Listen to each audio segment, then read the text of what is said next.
Hello, I'm Owen D Pomery, and this is my new book, Victory Point, from Avery Hill Publishing. And it's about Ellen, who's a young woman, and she returns to the town that she grew up in. And in doing so, that stirs up some old kind of memories as she tries to work out how she wants to live in the future. It's been really nice working on this one, as it's the first time I've done a book in full colour, and the responses that I've got from those of you who have bought it already have been so lovely, and it's going to be so nice to have it out in the world and available from all good bookshops and online. Hi, my name is Charlot, and I'm the illustrator and author of What We Don't Talk About. It's been an incredible journey working on this book. It's a story that's very, very close to my heart. And so when Avery Hill got in touch with me to ask if I wanted to do a book with them, I was like, yeah, definitely. The story is about a couple called Wray and Adam. Wray is about to meet Alan's white family for the first time, and the journey turns out to be a horrible experience. Loads of microaggressive racist incidents take place, and whenever she tries to discuss this with Adam, he downplays the situation. This makes her wonder if she can be with a man who's unwilling to have these conversations and whose family doesn't accept her. The whole comic was created in Procreate on my iPad. I had to figure out a way to tell a story that had sad undertones but still retain my vibrant colours. I really hope that you'll pick this book up. Thank you so much for tuning in, and take care. Bye! Hi, I'm Abs, and I made Zebedee and the Valentines, published by Avery Hill. So Zebedee, our main character, is a singer of a punk band, and he's quite horrible and narcissistic and wants to be the most famous punk star in the whole entire world. And he'll sort of do anything he can to get there, but he ends up being quite a not very nice person. And he does eventually get what he wants, but it's not in the way he wants to, and it comes through a tale of misery and betrayal and some quite horrible, sad things, and the book is just about how he processes that situation. You can grab this from Avery Hill now.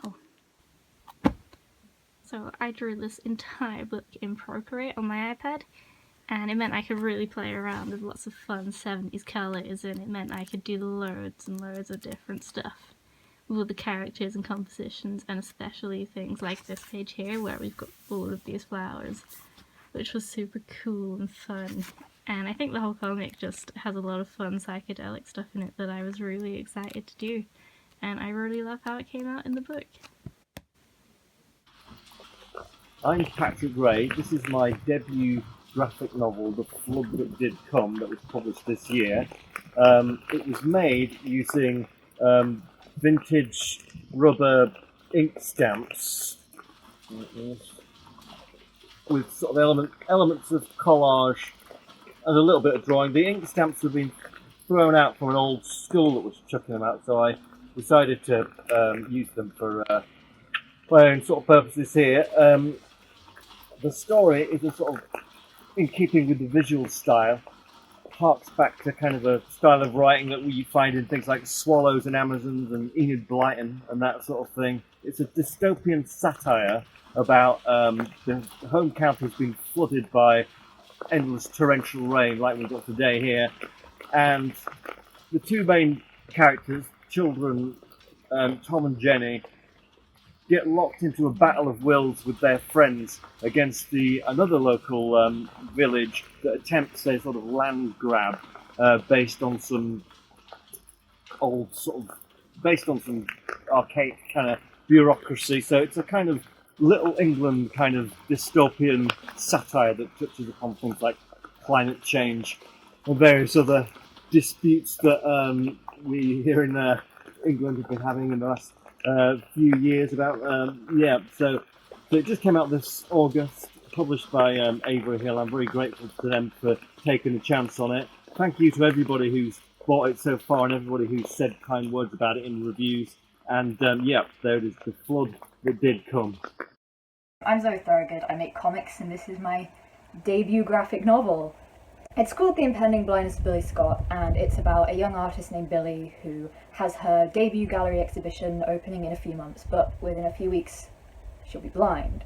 Billy is this extremely reclusive artist. She doesn't have many friends, she doesn't have meant much else besides art. So when the only thing she has is stripped away from her suddenly, she is propelled into action and she sets off on this journey. Her goal is to find 10 people to paint that she finds interesting, and as she's doing this, she's dealing with her impending blindness and how she's going to cope after the fact. The whole thing was drawn by hand. Here are some pages. Colouring is all done digitally, and I use a lot of screen tone, massively inspired by manga, as you'll be able to tell by looking at the art and also probably the writing. And one last thing, truly I would like to say thank you to everyone who supported me. Whether it doesn't matter if you've ever bought my stuff before, or you just follow me or comment, or just nice words of support, just everything has just been so helpful, so thank you. Hi, I'm Katriona Chapman. This is my book Breakwater, which is out on the 12th of November officially. It's kind of a moody and atmospheric story about kind of friendships. It's set in an old kind of crumbling Art Deco cinema on the south coast of England, and it's about kind of the friendships that can develop in this kind of slacker job, cinema ushering. The main character is a woman called Chris, who's a bit of a loner, and it's about what happens when she kind of starts to let someone else into her life, and how you sometimes reach these moments where you have to decide how much of yourself you're willing to give to other people. It's based on a place I did actually work when I was, I think, 18 or 19 in Brighton, an old cinema that had these kind of crazy derelict areas, these kind of amazing rooms upstairs that just weren't in use anymore, and they were just full of kind of pigeons and things. And right here I have a souvenir I took when I left the job. It's from that derelict part of the building, and it's an old rubber stamp with the word Brighton on it.